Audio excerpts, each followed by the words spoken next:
Hello everyone. Universities ने कल जो है चेयरमैन ने स्पष्ट कर दिया था कि असिस्टेंट प्रोफेसर्स के पद के लिए जो भर्ती की जाएंगी केंद्र में, उनमें पीएचडी की जो कंडीशन थी, मैंडेटरी जो कंडीशन लगाई गई थी, उसको हटा दिया गया है। ठीक है, ये हमने कल आपको बता दिया था, लेकिन इस वीडियो में कुछ एक्स्ट्रा क्या होगा कि सिलेबस और कुछ एक्स्ट्रा आपको बताया जाएगा। तो देखो 10,000 जो है वैकेंसीज अक्टूबर में आउट होंगी, ये उन्होंने कंफर्म कर दिया है। और उसके साथ साथ उन्होंने ये भी बताया है कि जो भर्ती प्रक्रिया है वो बहुत ही जल्दी होने की आसार है, यानी कि बहुत ही जल्दी की जाएगी। जो उसके हमारे जो वैकेंसीज आउट होने और एग्ज़ाम का जो टाइम पीरियड है, जो गैप पीरियड है, वो ज़्यादा नहीं रखा जाएगा। तो आपको जो टाइम पीरियड मिलेगा इनके बीच में, वो आपका जो सिलेबस है उसको कंप्लीट करने के लिए सफिशेंट नहीं है। तो अगर आप इंटरेस्टेड हो कि क्योंकि बहुत सारे स्टूडेंट्स पूछते रहते थे बार बार, तो इसीलिए क्योंकि ये बहुत ही इम्पोर्टेंट रहेगी आपके लिए वीडियो, और इससे आपको एक मोटिवेशन मिलेगा। उसके साथ साथ आपको उसका सिलेबस भी प्रोवाइड किया जाएगा, क्योंकि जो सिलेबस होता है वो ऑलमोस्ट सेम ही रहता है, लेकिन अगर कुछ परसेंट चेंज होता है, 1-2% मान लो चेंज हो भी जाता है, जब भी वैकेंसीज आउट होंगी उसके साथ आपको सिलेबस भी प्रोवाइड होगा। तो अगर 1-2% चेंज होता है तो उससे उसकी प्रिपरेशन करने में आपको दिक्कत नहीं आएगी, क्योंकि अगर आपकी जो एक्स्ट्रा सिलेबस है उसकी तैयारी है तो आपको एग्ज़ाम टाइम में दिक्कत नहीं आएगी। आप उस टाइम पीरियड में उस एक्स्ट्रा सिलेबस की भी क्या कर सकते हो, प्रिपरेशन कर सकते हो। तो आज की हमारी ये वीडियो डालने का यही मोटिव है कि आपको सिलेबस प्रोवाइड किया जाए और उसके साथ साथ आपको अलर्ट कर दिया जाए कि जो हमारा एग्ज़ाम का टाइम पीरियड है और वैकेंसीज आउट होने का टाइम पीरियड है, वो गैप जो होगा वो बहुत ही कम होगा। तो आप बैठिएगा नहीं, अपनी प्रिपरेशन में लग जाइएगा, और अब लगोगे तभी आपको आगे इसके लिए वेट नहीं करना पड़ेगा, आपका इसी में सिलेक्शन हो जाएगा। हम यही आप उम्मीद करते हैं। तो अब हम देखते हैं इसका जो सिलेबस है वो क्या होगा असिस्टेंट प्रोफेसर्स का। इसकी अगर आपको पीडीएफ चाहिए तो आप हमें कमेंट करके ज़रूर बताइएगा, हम आपको पीडीएफ इसकी अवेलेबल करवा देंगे। तो चलते हैं इसकी साइट पर और चेक करते हैं सिलेबस को। उससे पहले अगर आपने हमारे चैनल को सब्सक्राइब नहीं किया है तो चैनल को सब्सक्राइब ज़रूर कर लेना, क्योंकि इस तरह की इम्पोर्टेंट नोटिफिकेशन हम आपको प्रोवाइड करवाते रहते हैं। और उसके साथ साथ अगर आपको किसी स्पेशल यूनिवर्सिटी जिसमें आप चाहते हो एडमिशन लेना, और आप चाहते हो कि जब भी उसके पीएचडी के या फिर वैकेंसीज उसमें आउट हो तो आपको इन्फॉर्म कर दिया जाए, तो आप कमेंट सेशन में हमें ज़रूर बताइएगा। जब भी आउट होंगी हम आपको उसकी अपडेट प्रोवाइड करवा देंगे। तो चलते हैं साइट के ऊपर। तो ये सिलेबस आप देख सकते हो, post of assistant professor in subject of commerce. तो ये हमारा सिलेबस कॉमर्स का है। अगर आप किसी अदर सब्जेक्ट्स के हो तो आप अगर एचएसएससी की साइट पर जाओगे, वहाँ पर आपको अलग अलग सब्जेक्ट्स के पीडीएफ मिल जाएगी। तो देखो इसका जो सिलेबस होता है वो ऑलमोस्ट नेट के सिलेबस से कम ही होता है। ठीक है, उसके जैसा होता है बट उससे कम होता है, क्योंकि इसमें जो है 1-2 पॉइंट जो टॉपिक है वो कम रखे गए हैं, और हमारा जैसे इनकम टैक्स है वो उसमें इंक्लूड होता है बट इसमें नहीं होता है। तो देखो यूनिट फर्स्ट में आपका क्या आएगा, बिजनेस इन्वायरमेंट। इसके अंदर meaning and element of business environment, economic policy, economic planning, legal environment of business in India, competition policy, consumer protection, environment protection. उसके साथ policy environment, liberalization, privatization and globalization, second generation reform, industrial policy and implementation, industrial growth and structural change.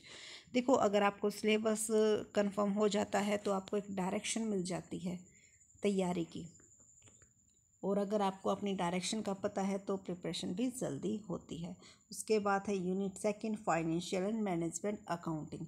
इसमें क्या आएगा, basic accounting concept, capital and revenue, financial statement, partnership accounts, admission, retirement, death resolution of and cash distribution, advance company account, issue, forfeiture, purchase of business, liquidation, valuation of share, amalgamation, absorption and reconstruction and holding company account, cost and management accounting में ratio analysis, fund flow analysis, cash flow analysis, marginal costing and break even analysis, standard costing, budgetary control, costing for decision making, responsibility accounting.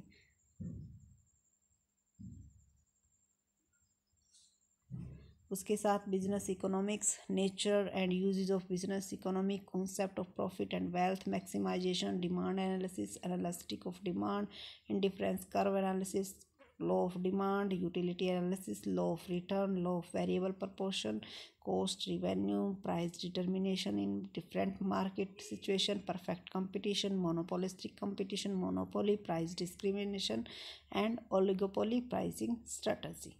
Unit 4 में क्या आएगा? Business statistics and data processing, data type, data collection, analysis, sampling, need, error and method of sampling, normal distribution, hypothesis testing, analysis and interpretation of data, correlation and regression, small sample test, t-test, f-test and chi-square test, data processing, element, data entry, data processing, data application, computer application to functional area, accounting, inventory control, marketing।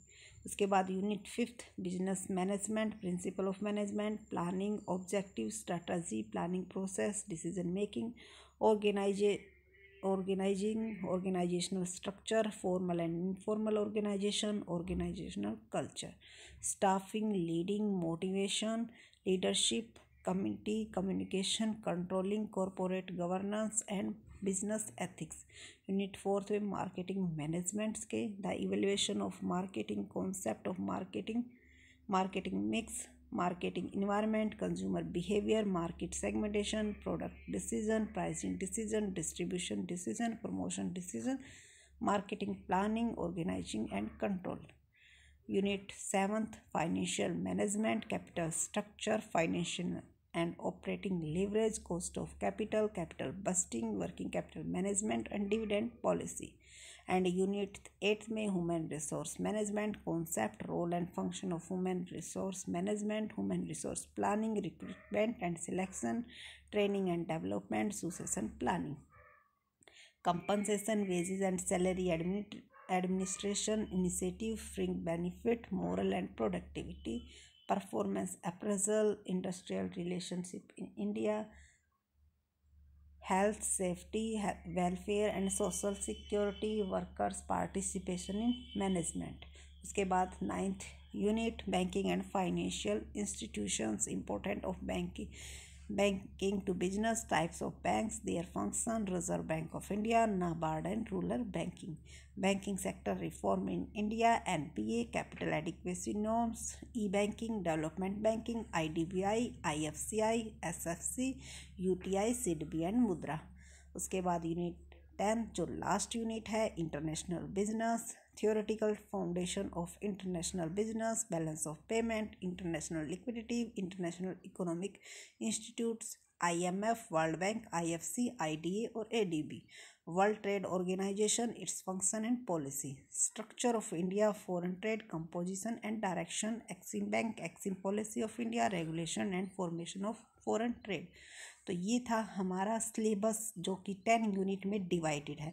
और आप एक बात ध्यान इसमें देखना कि जो बच्चे नेट की तैयारी कर रहे हैं उनको ये सिलेबस उनकी नेट सिलेबस से भी बहुत ही कम सिलेबस है, तो उनको इसमें भी हेल्प मिलेगी। तो ये नहीं है कि इसके लिए कोई अलग से आपको तैयारी करनी होगी, जी नहीं, सिलेबस ऑलमोस्ट आपका उससे कम ही है, ठीक है। तो ऐसा कुछ नहीं है। और ज़्यादा इसमें स्टेटमेंट के क्वेश्चन ज़्यादा पूछे जाते हैं, ज़्यादा डीपली आपको जाने की ज़रूरत नहीं है, आपका कॉन्सेप्ट क्लियर होना चाहिए। और अगर आपको किसी भी टॉपिक में या पॉइंट में कहीं पर प्रॉब्लम आती है तो आप हमें कमेंट करके ज़रूर पूछिएगा। अगर हमें उस चीज़ के बारे में डिटेल्स में इंफॉर्मेशन है तो हम आपको वीडियो ज़रूर प्रोवाइड करवाएंगे। And thank you so much and please share and subscribe my channel. Thank you.